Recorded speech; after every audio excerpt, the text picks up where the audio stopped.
what's up, guys? Welcome back to the channel again. This is Carlos, and welcome back to the Red and Black collection. Hey, guys, do me a favor really quick, if you don't mind. You see that little link below that says subscribe? Do me a favor, click that link, subscribe. Also, share this video, like the video, and tell a friend, and comment below and tell me what you think about the content. So today, guys, I'm over here hanging out with my bros over here at Texas Powerhouse. Just came by to check in on them and just say hi, guys. So we walked around and we looked at some projects they had working on here. So stay tuned. I'm gonna walk around with Rick. He's gonna show me a few things, and I'm gonna take you guys along. Okay. Say what's up, Rick? What's up, guys? How's it going? All right. I remember this one from last time. I know at that point you guys hadn't taken out the airbox. Yeah, it's up on the chopping block now, so we're gonna go ahead and start doing the vintage AC swap conversion. We're gonna shave the firewall, we got rid of the old airbox and everything. Go ahead and we started trying to get some of the small things on there, trying to do the sensors, put the dipsticks in, you know, just the little details, clean up all the wiring, start cleaning up the firewall so we can start repainting and get the AC and stuff rolling on it. Right. Dang. So this is, I think last time we talked about this is a 5.3, right? Correct. Okay. Yeah, correct. It's a 5.3 that is basically been converted to look like an LS1. It has the Dirty Dingo style accessories and the compressor relocation, and then it has a car oil pan on it. Gotcha. Gotcha. Did they do the same one we're gonna do on mine, the Holly 302? This one they didn't. They actually ended up doing the Speed Engineering one on this one, but they ended up having to notch the chassis on it. Oh, so they modified the chassis for the pan as opposed to correct. getting the pan. Okay, I got you. Yes, I got you. Okay. And I think it's a little skeptical on that because you do have to go back in and reinforce it because Yeah. you can get a structural weakness there if you Right. just cut it up and not redo it. Exactly. This is kind of neat. This little thing here. Yeah, it's hood prop. Huh? It was actually given to us by our buddies over at Mac Tools, so make sure to check them out. Yeah, Mac Tools, definitely. That's kind of cool. You know how much that cost? I know they gave it to you, but actually I don't. I went ahead and bought a couple things from them. They hooked us up with a couple gifts, so I could use one of these for my Impala because my Impala doesn't have hood. The hinges. It has the hinges, but it doesn't have the springs. Struts? The struts, exactly. It doesn't have the struts because it's an aftermarket hood, and it's so heavy. I kept going through them, the shocks. So we can't just get like a heavier duty, stronger weight rating. So I tried that, but what happened was It pops it up too hard. Well, what it does is it makes the hood bow. So when the hood closes, right in here, it kind of makes it bow a little bit. Yeah, and so when I take the springs out or the shocks out, it sits even. Yeah. You're gonna have to do pop hood instead of pop trunk. We could even probably try to create like a little custom stand. I've seen them do that at the car show. Yeah. I've seen them like online where people they custom fab. This is really convenient just to carry. Super around convenient. In the car. Super convenient. Because yeah. if you press these up, they come in. Oh, cool. So it ends up only being like about 1.5 feet long. Right. Exactly. Yeah. So I mean, it's actually pretty. I kind of improvised. I used one of those like telescoping shower rods. Oh, okay. You know what I mean? And I painted it black, just to ride. just to ride. Yeah. Gotta get it going. So was this car converted to a T-top or was this original? Correct. It was converted to a T-top. Okay. Yeah, they converted the T-top and they also did the front end. They did a pretty good job. Whoever did it. I mean, it looks converted by our buddies over at Fly Rides actually. Oh, Fly Rides. Yeah. Ernest, right? Yeah, correct. Yeah. Yeah, Ernest is the one that did the conversion on this one. Yeah. Dang. So you guys are preparing for a move, right? Yes, correct. Okay. And where's the new location gonna be? The new location is gonna be in the Independence Heights. It's actually the address is 1213 East 48th and a half Street. Okay. And we're gonna be relocating. I'm actually in the process of going between both shops right now, so I mean it's a little bit of a mess, but still trying to keep production going and make sure that we're still knocking some jobs out and getting things done. There you go. Yeah. I went by there earlier. I think we kind of got our signals crossed a little bit. So I went by there and I was like, damn, this place is like Fort Knox. I see it's got like the gate across the front of it, man. I was like, damn. So once we're locked in, nobody can come in. Yeah. Now I like that though, man, because it's like you can't see behind it. You don't. It's a little bit more secure. I like it, because of the security. It makes us feel a little bit safer with having customer vehicles that are worth some money. Right. Being able to have them behind closed doors to where not anybody can just walk up and start looking through your stuff. Exactly. Tell me about what you guys did on the MC right here. On the MC, we actually did the front UMI conversion. It has full tubular front suspension with Viking coilovers and the sway bars. We also added the reinforced cross bracing, you know, to try to strengthen it up. This car is going to be getting a 5.3 with a turbo setup, so it's going to be pushing some power, so it needed a little bit of extra strength in the front to be able to control this thing. It also has upgraded Willwood disc brakes on it. Willwood, okay. Nice. I see that there. Willwood, yep. The nice intro wheel. Mm-hmm. That's a 20, right? Oh, no, they're not even intros. They're race lines. They're race lines, yeah. Race lines. Yeah, they sure are. Yeah, nice little, that's a 20, yeah, right? I believe it's a 20 in the front. Yeah, correct. 20 in the front, 22s in the rear? Okay. Is he gonna do the disc brakes in the rear as well? Oh, he already did it. Yes, Okay, he already yeah, I did. see it. Yeah. So that was a conversion from what? Was that a Blazer? Is that a Blazer? No, Is that- it's the original rear end. It's just been narrowed for the wheels. The rear wheels are by 11s, I believe. So Oh, I see him right here. Okay. yeah, it just got a narrowed rear end. So He has gonna have some lip on it. yeah, I see that. Some I see lip that. action. Good looking wheel. So this was the factory rear end, but it's been shortened, right? Correct. It's been narrowed. Correct. For the wheels, but I'm curious about here where they did the conversion on the disc brake. The back plates. There's different kits that are actually out in the market now where you can order the back plates and go ahead and do a drum to disc brake conversion for the stock rear end. I see they notched. That's kind of that's they kind of notched the rough. chassis. Yeah, That's kind of who did the work on that? I'm not sure. It was a little rough. They kind of chopped this all up. Yeah, I see He's that. gonna have to go back in and retub it. Yeah, he is. Because they hurt him a little bit on this one. Just to be clear, this work here was not done here. Yes, no, that is not her work. Yeah. Okay. I see. Yeah. So he's doing a turbo in this car, 5.3 turbo. Wow. Yeah. So you guys are gonna do these too, the upper control arms and the lower control arms. He has a new rear sway bar. He has Viking coilovers for the rear as well. Right. So he's gonna deck it out, but I mean it is. Because those Vikings, they have to have an adapter, right? The coilovers, isn't there like a coilover adapter kit or something that comes with those? You actually you order them based off your build. They sell them to where they will mount up straight to your original. Gotcha. mounting point. Yeah. Okay. Yeah, that's gonna be a cool little build once it's all done, man.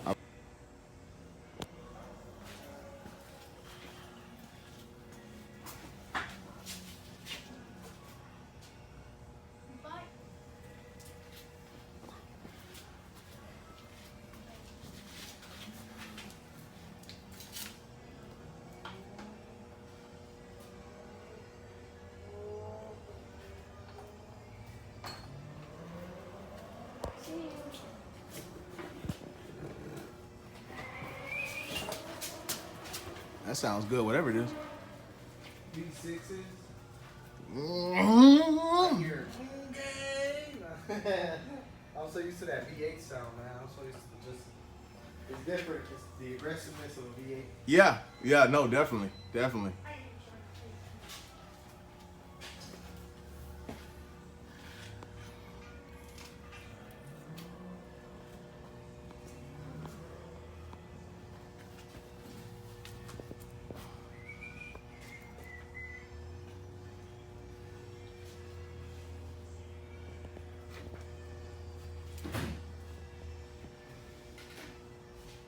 Yeah, we got couple G bodies over here right now. Yeah, it's like G-Body Central. Yeah, I like it. Is this car local? Is it from the area? Yes, it's actually this one. The Yeah, white MC? the MC, Yeah, yeah. correct. Yeah, it's local. Oh, okay. Yeah. Actually, he's one of your followers. Oh, really? Is he? Yeah, Okay. he's actually one of your followers. Yeah. Well, tell him good job on the tell him a good job on the what you call Shout it? out to King Kuh. King Kuh? Yeah, King Kuh. Is it CUH? Yeah, CUH. King Kuh. Okay, I like it. Hey, wait, is that's not the guy that does like the funny videos, is it? Nah. He said once his MC comes out, he's gonna be the King Kuh out there. He said he's gonna be running them boys with that turbo under the hood, so. Okay. Yes. Speaking of turbo, so we exchanged a couple text messages about my C10, right? Mm-hmm. So so here's what I'm thinking about. It's a 5.3 rebuild?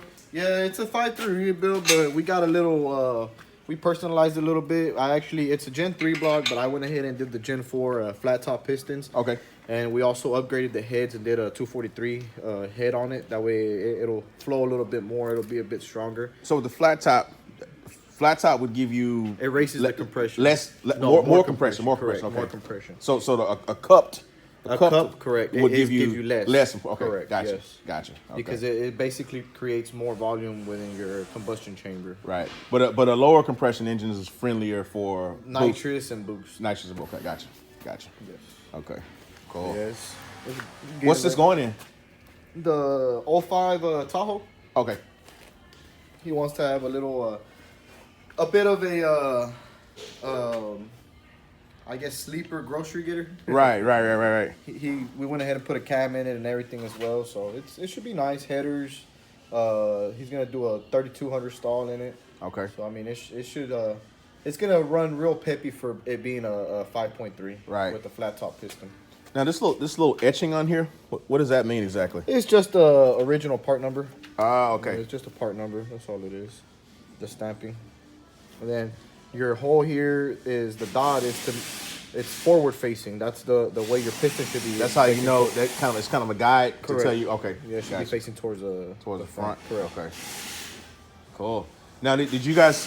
Was this sent off to like a machine shop? Has it been like decked and all that stuff? It's actually been done in house. It was cleaned. We went ahead and honed it and did the rings. I mean the full rebuild on it. We just went ahead and the only thing that honing is when you clean this here out, right? Correct. Okay. The cylinders, right? Yes.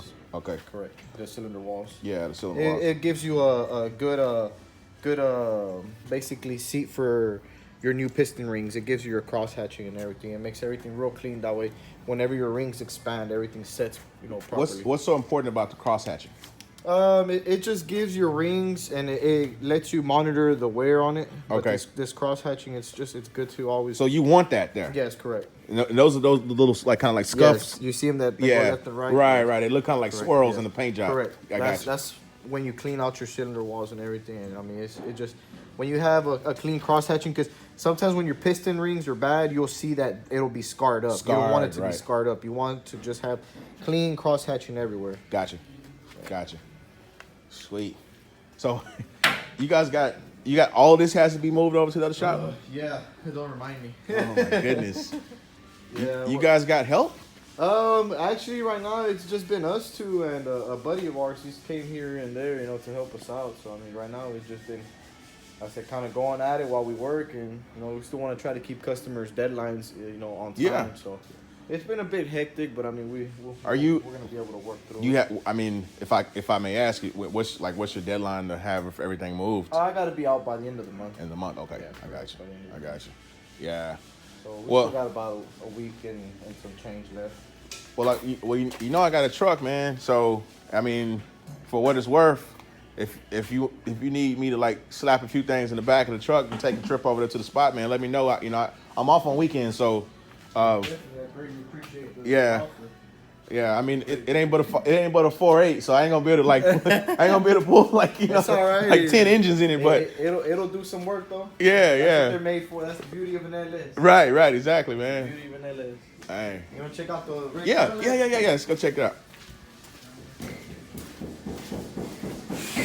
Oh yeah. Yeah. Okay. Man, that billet looks really good, man. Yeah, that billet looks really good. Which kit is that? Is that March or? No, it's one of the newer kits on the market. I can't remember the brand off the top of my head. I would have to go back to it and look it up. Yeah. It's one of the newer kits that came out on the market. Right. Yeah, it looks good. Appreciate it. It looks good. And what is this in here? What engine is this? It's an L76. It's Basically ends up being a LS2 bottom end flat top piston, 6.0 aluminum with a 6.2 head. Okay. Yeah. Yeah. Are these stainless? Yes, Or they're stainless. Stainless. Yeah. Yeah, we went ahead and went with the stainless steel instead of the ceramic coating because the stainless steel is less likely to, well, it won't rust. Right. What about like the discoloration that you see sometimes in them, where like it kind of tarnishes? Will you get that with stainless? The thing about the stainless steel, they're just gonna change through a heat cycle. They're gonna end up turning basically like rainbow color. Okay. They're gonna get hot. As they get hot, is basically they'll turn like into a brownish, purplish, greenish color. You know, they'll run through heat cycles. Gotcha. It's not like the ceramic coated ones that they'll get discolored and they'll start peeling and Okay. you know, the rust. Right. But, Right. Yeah. On this, looks like over here on this side, you guys might have a little clearance issue there. Are you gonna? No, the engine actually isn't bolted completely in. I still have to put the transmission in there, but it'll basically. Oh, it's kind of hard to move. Are those are the adjustable plates? Yes, correct. They're adjustable plates. So once I get it situated, I can't remember this heavy. That's okay. You don't have to move. I mean, I get what you're saying. Yeah, once it's situated into its fixed location, it'll clear it out. Yeah. Yeah. I see you got room. You got room on your plate there. Yeah, correct. Yeah, it still has room to shift.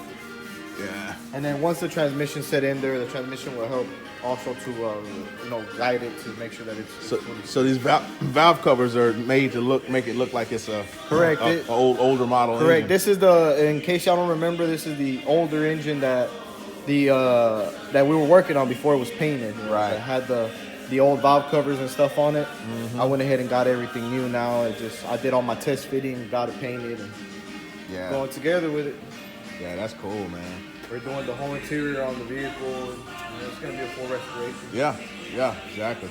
Is this just a regular paint, or is this like an engine paint? It's actually a couple. It's a process that needs to be gone through. You have to basically first clean it, then you add an adhesive to it. After you do your adhesive, you have to primer it, and then it's actual car paint, like actual paint. Oh, okay. You know, it's an actual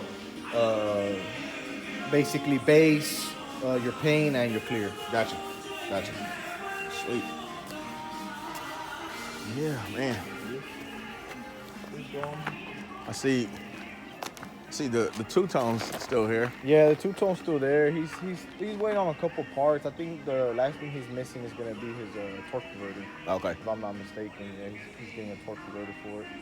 But pretty much everything else he's got. He's almost ready, to get rolling on it. We're just waiting on him to be ready. Yeah, definitely.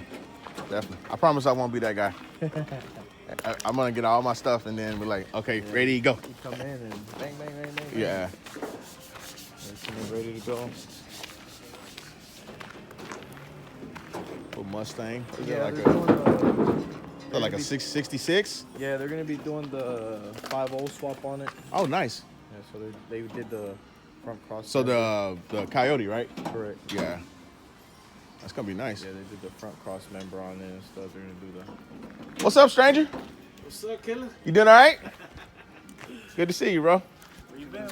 Hey, man, I've been around, man. Just trying to stay out of the way, man. Trying to stay out of trouble. I like that, man. That money. Hey, man, something like that. I don't, some days I don't know if I get paid enough for what I do, but hey, this is cool, man. So that's independent. Is that independent suspension or educate me? What is that exactly? No, it's a rack and pinion. It's a rack and pinion setup with tubular control arms. They're A arms. Okay. Yeah, and then it's just gonna have a spring and shock setup. It's gonna be getting coilovers as well. So those mounting points, or those, did y'all have to custom fabricate those? The whole front half is actually fabricated. No, I see all the wells. Yeah, it's been refabricated. Who did all that? Actually, Andy, buddy of Andy's the one that handled that. He came over here and did that? Yes, sir. Wow. Okay. Yeah. I know these cars have real tight engine bays. They're real tight in the engine bay. They sell the cross member for it online, and once you order the cross member kit, you basically chop out the original one and you weld in the new one. Right. It's coming along pretty good, man. It's gonna be a good project. Cross drilled rotors. I like it, man. Yeah. This is cool. What year was this again? 60 what? 66. 66, okay. Cool, man. That car's gonna fly with that 5.0 in it. Oh yeah, for sure. Yeah. That thing's gonna be- Those cars are they're pretty light, I would imagine, huh? Yeah, those things don't weigh nothing. I wonder if they weigh about the same as a G-body or less. Man, honestly, I think they weigh less. Those things are Really? Yeah, those things are really light. So I think G-body is around like 3,200 pounds, something like that, 3,400 pounds. They're fairly light. That's why they get such horrible traction when you put a little bit of power in them. You know what I mean? They start doing the G-body shuffle. Yeah. Gotta hold it. Yeah. Says they're 26 to 2,900 pounds. So yeah, Damn. yeah, that's what I was saying. That's super light. They're significantly Yeah. lighter than. Damn. So let's walk over here to the other side here. I noticed the El Camino, or one of them is still here. Yeah, from before. One, yeah, it went ahead and we did the 6.2 swap on it. He took it and he decided to kind of bang on it a little bit before he went and got it tuned, and he broke something. He hurt the bottom end. Oh. It's back now, but now he wants to go harder, bigger and better. Okay. So we're getting rid of the. So what exactly did he break? Did he break the crank, rods? What happened? He broke a rod. A rod, okay. He broke a rod. So he originally had cathedral heads. He had 243 heads. Okay, yeah. With a 6.2 bottom end, but we're gonna head and rip it out, redo it, and we're gonna go with 6.2 heads, bigger cam this time. Poured and polish the heads. Nice. So Hooper heads will be getting these heads as well. Right. That's who's doing my heads too, right? Correct, Okay. yes. Yeah. Hooper heads. Cool. Yeah. So I see his buddy's gone. His buddy's not here. Yeah, the white one's gone. That white one actually, we finished it up. He got dyno and everything. It's actually at the paint shop right now. It's getting painted brandy wine. Oh, cool. Yeah, candy brandy wine. Cool. So that should be a nice one, y'all. Y'all gonna have to be careful with that one on the streets. Yeah. That thing put out some power. It got re-dynoed. It came back all motor. It made a 465 to the rear wheel. Yeah, it's a 6.0 bottom end with 6.2 heads. Damn. So that's what, about 550 off the fly? Yeah, give or take. Give or take? Yeah, give or take. Because you usually lose about 100 to the rear? Yeah, give or take. Give or take. I mean, it just depends on your stall and everything like that. But yeah, you lose a certain percentage through your drivetrain. Right. To the rear wheel. Right. Yeah, should be. It's a monster. It runs good. Speaking of, I think I text you. I don't think you responded though. You probably just overlooked it. But I was curious. What are your thoughts on carbon fiber drive shafts? On the carbon fiber drive shafts, they are pricey. I mean, they work obviously, but I mean it's just they're extremely light, and I haven't dealt with them too much. I've seen them used more on like the Mustangs and like the newer Camaros and stuff like that. So I haven't had too much experience with them, but I mean I've always just used the stronger, thicker steel ones. Okay. And then I just get them custom made with upgraded U joints and everything like that. That's what I mean. Normally, what I've used, and I mean I've used them for, cars that have been 700, 800, 900 horsepower, and I haven't had any issues. Yeah, I guess more or less that was my question. Is like power rating. Like what is the additional cost worth? Yeah, or is the performance worth the additional cost? If it was a grudge car or something that you're really gonna be out there racing, I mean, you might want to save those extra couple pounds. Right. But I mean, for something that's just really gonna be out on the streets, I mean, like I said, I've seen the upgraded steel ones hold up to 13, 14. I mean, I've seen power numbers that have been up there, and we've never had any issues out of them. Yeah. So. Yeah. Well, plus, we're not gonna be anywhere near that anyway. So yeah. Oh, look. So he's got the low car. Yeah, he has a low car dipstick. I looked at that. I was wondering what your thoughts were because I know the one you sent me was kind of more or less like a factory style. Correct. I actually like the factory one better than the low car one because the low car one's just really short. Is it? Yeah. Look, we can actually see it mounted over here on the purple one. It's kind of short and you're right by the header. So if you've ran the car for a little while and you want to go check the oil on it or something, right? Whenever you go to reach for it, that thing's gonna be hot. You see, it sits real close to the header. Yeah, you're right. It's really close to the header. I've seen them mounted on the firewall too before. Those are the transmission. That's the transmission one. Okay, correct. I got those are the transmission ones. Okay. Yeah. So it is short. Yeah, it's short. That's why I was kind of like, man, I honestly would think the original one, it may not look as fancy, right? But it works. It does the job, and it's not gonna burn you whenever you go to try to check your oil after you ran the vehicle for 5-10 minutes. Yep. So That's an interesting, like, visual to see like the actual straight through and see like the tunnel with the transmission. Yeah, I don't think I've ever seen that before. We're gonna get the plate done. I'm actually I sent out the template, so we're getting the plate fabricated now. Oh, okay. So we can go ahead and. That's a crazy big jack stand. What the hell? What is that? Like a 4-ton or something? Yeah, those heavy duty ones. Yeah. So the plate that you guys are gonna do, you'll weld this in correct. Okay. Weld it into place. I mean, it can be bolted, but then you're gonna see all your bolt holes. Right. I mean, that's kind of tacky. So I prefer to just it's a process of tack welding it in because you can't overheat up the metal. It's really thin metal. It's 1/16. Okay. So if you overheat it, it'll start warping, and then whenever you go to do your body work and everything, that thing's gonna look like a wave. So for this car, I know you said you guys are gonna do the firewall. Will that involve yanking the motor and taking out the fenders or no? Normally, I do like to do that. This guy, he didn't want to go that extra step. Okay. He just kind of said, man, just let's do the best that we can do with the engine still in there. Okay. He really wants to get it out already. He wants to put it on the street. Right. I understand. To ride. I try to get him to do the same thing to just take it back. Somebody had started putting the engine in and stuff, so that's why I mean regardless, I'm having to go back into it and fix it. Right. So. All right. Yep.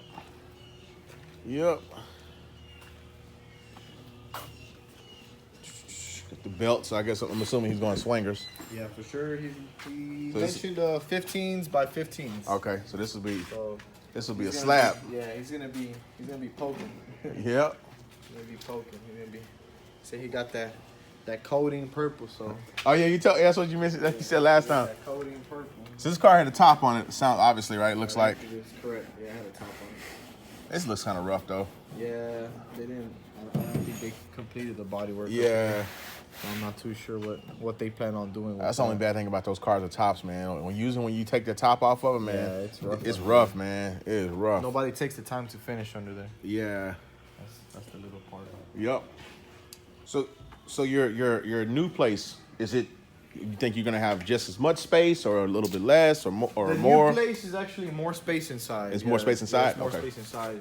I think we can fit 1, 2. We can fit about 5, 6 cars inside at the other place. Oh, okay, cool, Yeah, so cool. It's more space inside. You gonna have lifts like here, Correct, like the 2 yes. post lifts? Okay. Yes, correct. Yeah, well, gotta have the lifts trying to stay off the ground. Yeah, no, definitely, man, definitely. They do help. So what I was thinking about, and I mentioned this to you, I think in text maybe, or maybe on the phone. I was considering, and you give me your thoughts, but so I was considering doing a rolling chassis with all the UMI on it, right? You guys slapped the motor on it, on the chassis and everything, and then we just swapped the chassis from currently on the car on the other. So I wanted to get your thoughts on that. I mean, I know what makes you nervous is that it's a freshly painted car, which is correct. I understand. I get that. But personally, me, like, I would already go into that knowing that there's a risk that it could get scratched or something like that, which is fine. Because I still got to take the car back to them anyways, because they got some stuff they need to finish, stuff that we saw afterwards that they need to fix. So, plus he needs to adjust my windows, because my windows are a little bit off on the track. Okay. So, I would have to. It's something that can definitely be done. Yeah, and that when you get the full disc, Yeah, brake all around. Yeah. The back, the built rear end in the back. Yeah, because what I was thinking, so somebody gave me the idea. One of my buddies was like, because what I was thinking about doing was just taking it off the frame and then having that frame prepped, But then he was like, dude, why don't you just build a chassis? Why don't you go find you another chassis, which shouldn't be too hard to find. Find you another G-body chassis, build that chassis with all the stuff you want on it, and then you just swap the body. You know what I mean? It could be like a one-day deal. We can go ahead and do the as far as hard mounting everything, the motor, transmission. We can even probably do exhaust and stuff like that. But once we get down to having to do the wiring and stuff, we're gonna have to have the body on there so I can run wires inside. Right, brake lines and shit. everything Yeah, in, correct. Yeah, I got even the brake lines. You could run. We could do most of the chassis stuff to where we just leave the master cylinder, the brake booster, little things like that. Right. I thought you were talking about getting one of those already built one. Oh, you mean like a Schwartz Performance or like a roaster shop? I wish, man. About $10,000. Yeah, just start. That's just like base level. Yeah, you know when you that's start. the basic that's one. the basic one. When you start talking about I want to do a 9-inch rear end with wheel woods. Before you know, you're $20,000-$30,000. Exactly. Yeah, easily $20,000 in those. what I thought you were Nah, man. So what I was actually thinking about doing was because I got a buddy of mine that he's got like 2 or 3 of them. Guy named Roger. He has a spot out there where he has like basically a yard full of parts cars, G body parts cars. So he was telling me he could get me a frame. Does he have a Regal? Because I'm in the market for a Regal. So He does. out there selling a Regal. Yeah, I think he Really? does. Yeah, I think he has a Regal. Yeah, he's got everything. El Caminos, Malibus. He's got probably 20 plus cars on his property. Oh, man, we might have to go visit him. I told him he needs to call his place Rogers G Body Heaven. Because it's all G bodies and they're all parts cars. He's got like 20 outside, and then he's got a building kind of like this where he's got like another 10 or 15 inside. Oh, wow. Yeah, and some of them are parts cars, and then some of them he'll sell like the whole car. You know what I mean? But I definitely want to get my hands on a Regal. I want to build at least an 84 to 86 model. Okay. So that's actually what I'm trying to look for. Yeah, he was telling me he could get me a frame. A Monte Carlo frame, which I mean they're all the same. All the G bodies are the same, but he said I can get you a Monte Carlo frame for like $400, and then he said you'd probably have to get you some tires just to roll around on it. But he said I can give you the frame, and it'll be intact with all the shit you need on it, and then we'll just bust it down. Yeah, you can just take it out. We're actually doing a Chevelle like that that's in the back. No shit. Yeah, okay. We took it off the body, and then we're gonna basically set up the chassis first. And then set the body on the chassis. Can we see it? Yeah, sure. Yeah, let's go check it out. No, the frame's here.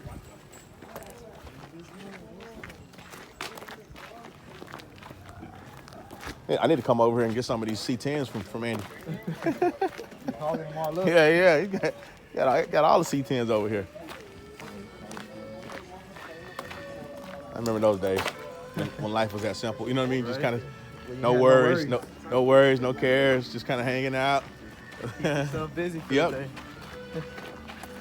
So something looks different here. Wasn't there a wall or something right here? Because this is like the booth. the booth, right? Okay. The booth that you got knocked